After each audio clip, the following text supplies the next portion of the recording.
Let me ask you, both of you share either explicitly or implicitly the notion that this is a major turning point, that the major structural change has taken place. On the other side, on the other hand, oil is a commodity, and commodities go up and down, and so another argument will be, you know, this is just another peak, and oil will eventually come down or not, and it will, or the world will be adjusting, and in fact, all of these alarm will pass again. And argue for the reasons why you think this is a turning point. This is a structural change that is going to be here forever, and is going to transform global politics, global economics, consumption, trade, security, and everything else. Let me just interject quickly there that granted your point, and it's often made that the price of oil might come down, therefore people lose enthusiasm and go through the whole thing again. I've suggested maybe that we ought to set a price of oil at a minimum of $35 or $40. We sort of settle this issue so that people investing in these things don't go through the trauma. I asked people at Purdue University specifically to do the math, and we're going to have a big conference out there that Martin Jischke has called for August the 29th, in which we're partnering with, and they expect 1,000 people or more to come out, not just to discuss this issue, but the whole gamut of these issues. But it's an important point. I think, you know, Tom, and he may want to talk about this some more, has advocated a tax that would in fact say that oil is going to cost, or gasoline is going to cost $4 or $5 or whatever finally come at, so there's no miscalculation there. If you're a motorist, you cannot anticipate $2 gasoline again, or $1.50, or whatever you want to calculate. You understand that the new realism is that this is the way the world works. And there's, I think, good intellectual justification for sort of setting these norms. Setting them is one thing, theoretically. Passing them in Congress, we all understand, is another. So whenever you start talking about this, they say, come off of it. That's a non-starter. That's the quotes that are just supposed to settle all of it. Well, maybe so a while back, maybe less so as time goes on, and that's the purpose for arguments and discussions like we're having today. What has changed? I'd say several things, Moises. One is, I want to pick up something that the senator said, because you often hear this from the oil industry / auto industry, that we need big cars so we'll be safe. I love that argument. This is from an industry that has fought every safety innovation since the rear view mirror, okay? All right? This people who lobbied against seatbelts, lobbied against airbags. It's so touching that they now want us to be safe in gas-guzzling cars. I'm really touched. What is new? What is new is that this is not your parents' energy crisis. For I would argue 4 or 5 reasons. Number one, the world is flat, and 3 billion new consumers just walked onto the playing field, all with their own version of the American dream: a house, a car, a toaster, a microwave, and a refrigerator. If we don't find an alternative to fossil fuels to provide energy for these 3 billion new consumers who are moving from what Jared Diamond calls low-impact energy lifestyles to high-impact energy lifestyles, we're going to burn up, choke up, heat up, and smoke up this planet so much faster than ever before. So because of those new consumers coming onto the playing field, we are moving from a secular $20 to $40 a barrel range to a $40 to $70 a barrel range. There's just no question. That's what's underlying it. Second, we're in a war on terrorism. We're in a war on terrorism with people fueled and funded by our energy purchases. We are funding both sides in the war on terrorism.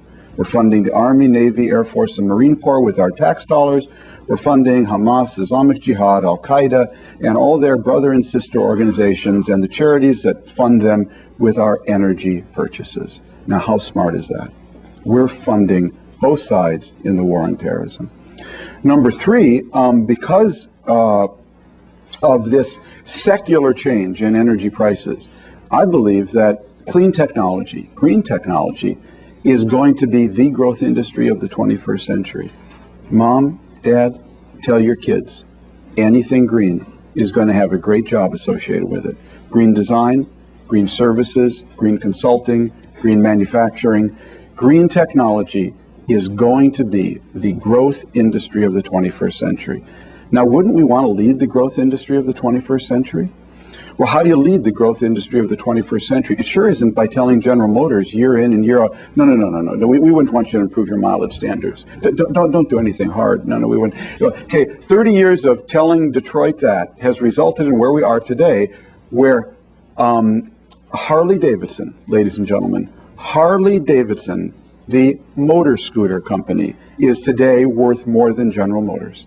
Okay, the market cap of Harley-Davidson today, in fact, is substantially greater than that of General Motors. That's what you get from telling Detroit year in and year out. If you enjoy having to import every hybrid car and engine into this country from Japan, you're really going to enjoy having to import every other clean technology in the next generation from China. Because China's going to go green. China's going to go green not because they've listened to Senator Lugar or me or read Rachel Carson. China's going to go green because China can't breathe. They're growing at 10%. They're giving back 2% every year now in lost work days, environmental degradation, polluted rivers, and environment. And when China goes green, it's going to go green by designing green technologies that are low cost. They have to be low cost because otherwise they won't scale in China. And they're going to take these low-cost green technologies, and I'm really praying that China is the country that's going to make solar power, silicon, based solar power, really, really as cheap as your Nike tennis shoes. They're going to go green on their low-cost, scalable platform, and when they're done, they're going to come our way, and they're going to clean our clock in the great industry of the 21st century while we continue to tell General Motors, no. Don't do anything hard. Now, the last, I think, meta reason that this is not your parents' energy crisis is that we thought with the fall of the Berlin Wall that we were unleashing in 1989 an unstoppable tide of free markets and free people. That's really what we thought after the fall of the Berlin Wall, that we were unleashing an unstoppable tide of free markets and free people. And for a decade, it really looked that way. Of course, that corresponded with a decade of incredibly low oil prices. What we are now seeing as we've moved from the $20 to $40 oil range to the $40 to $70 barrel oil range is the emergence of a counter tide to the fall of the Berlin Wall.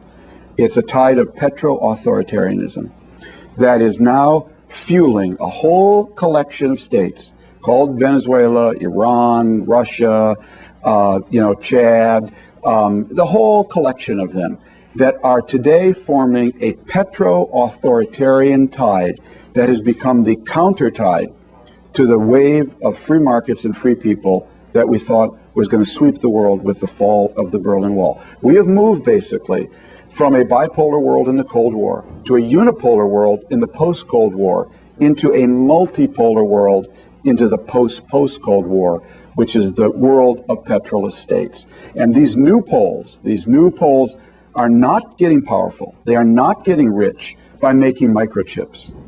They're still making potato chips, actually. But they are getting rich because they have struck it rich on oil, and therefore a new multipolar world is emerging with a whole new group of poles fueled, funded, and financed by $70 a barrel oil. And for those reasons, I would argue this is not your parents' energy crisis.